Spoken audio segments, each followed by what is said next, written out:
Hi folks, how you doing? I still keep analyzing games from the Chess Olympiad, and today I wanted to share with you this encounter between David Navara, rated 2716 from the Czech Republic with white pieces in this game, against Alexander Grischuk, almost 2800, super class chess grandmaster from Russia with black pieces. This was played in the 7th round, and it was the first board of the match between Czech Republic and Russia. And I think it is quite an interesting game.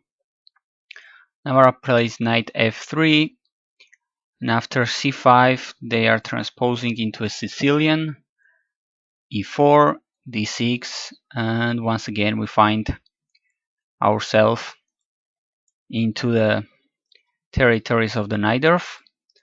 After knight c3, 5 a6, and one of the multiple options white has to find against the Najdorf Sicilian is this little h3 subtle move, with the idea I think to play g4, bishop g2, lots of theory going on of course here, as in basically any other Najdorf variation. And I can recall a quote by Bobby Fischer, if I'm not mistaken, saying he really liked this move because if black can allow himself play this a6, why can't white make this move, which can be useful as well.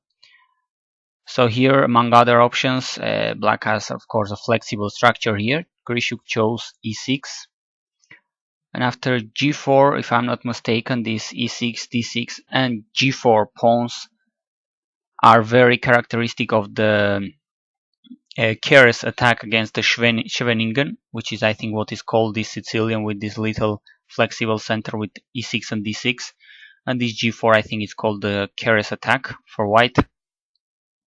And you can see this is very trendy, very analyzed line of course.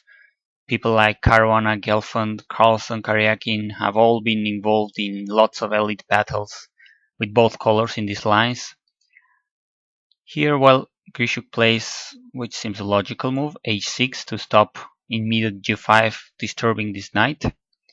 Some developing moves follow: bishop to g2, bishop to e7, bishop e3, knight c6, and f4 is what white plays, building pretty proud pawn formation with good centralized pieces and nice development.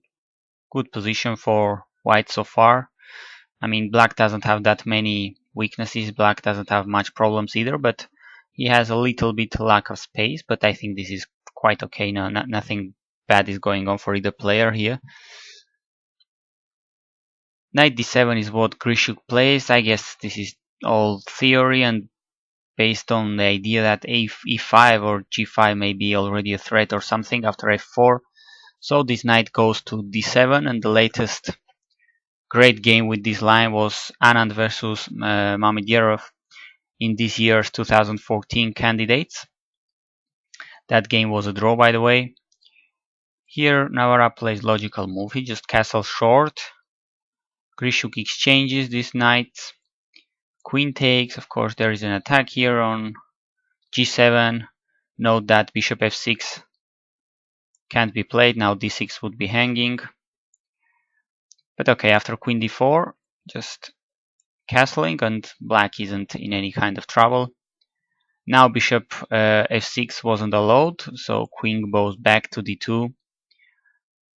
Rook to b8, I guess getting away from this diagonal and wanting to play b5, getting some space here. Very typical move in the Sicilians, I think.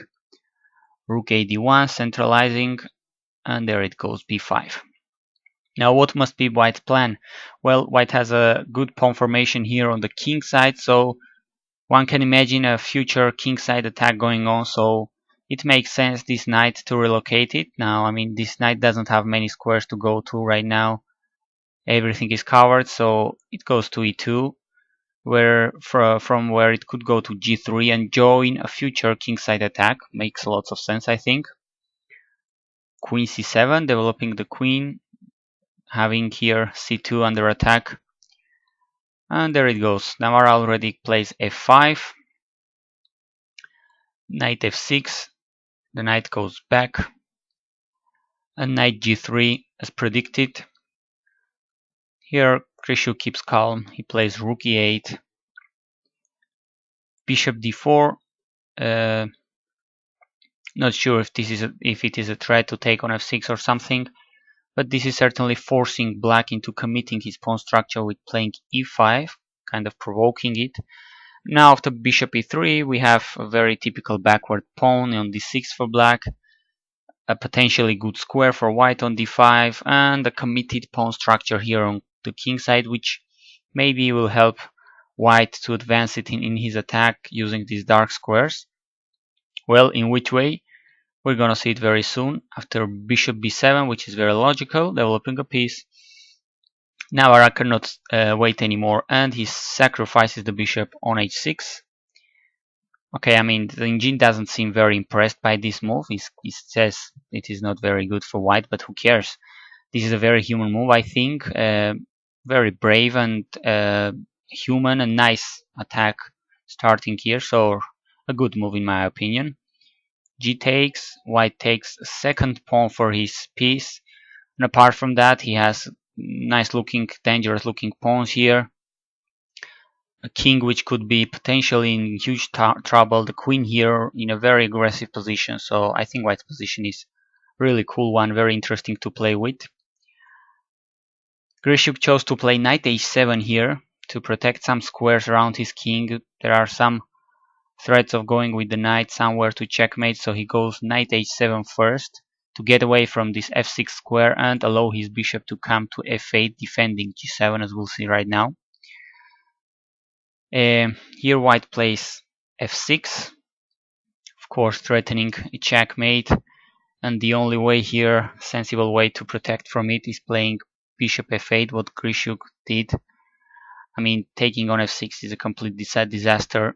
If bishop takes, rook could take, and even if knight could take, I mean knight f5 for instance, and there is basically no way to stop, no reasonable way to stop checkmate on g7. So after f6, just bishop f8, guarding g7, and the queen must go back. She goes to h5. Now Grischuk finds an interesting way to join the defense of his king with the queen. He first gives a check on c5, and using this check goes to e3. Now the queen is ready to go back to h6, try queen exchange and try to mitigate the pressure here against the king side. Navara keeps pushing his pawn, queen h6, and there is no much choice here for white. He must exchange queens. Bishop takes, but still g5. White is still an aggressive move. He has three very nice looking pawns. White pawns are ready to roll, they just cannot stop. Bishop f8 and g6. This is getting very, very beautiful for white, as these pawns are reaching the touchdown line. Here Grischuk is ready to return material to stop white pawns. He plays bishop h6, leaving his knight en prise. I mean, f takes g6 for of course is not a very good option, as f7 is a fork against the king and the rook, losing lots of material for black. So bishop h6 is what Grischuk played, as I said, but now white has lots of initiative here.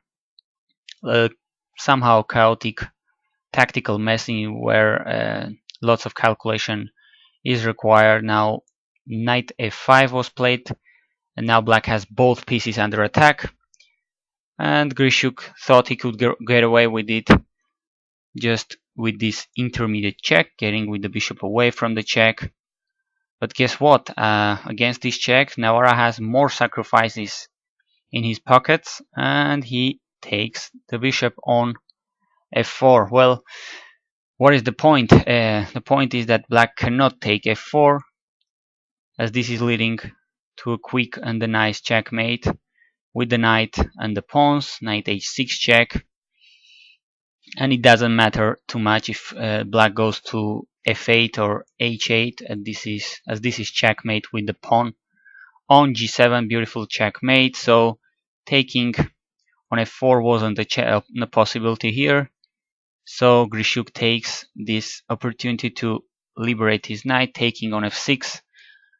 But now g takes f7 check, king takes, and white knight is very well placed here to deliver this fork on d6, taking with check, king to e7, knight takes e8.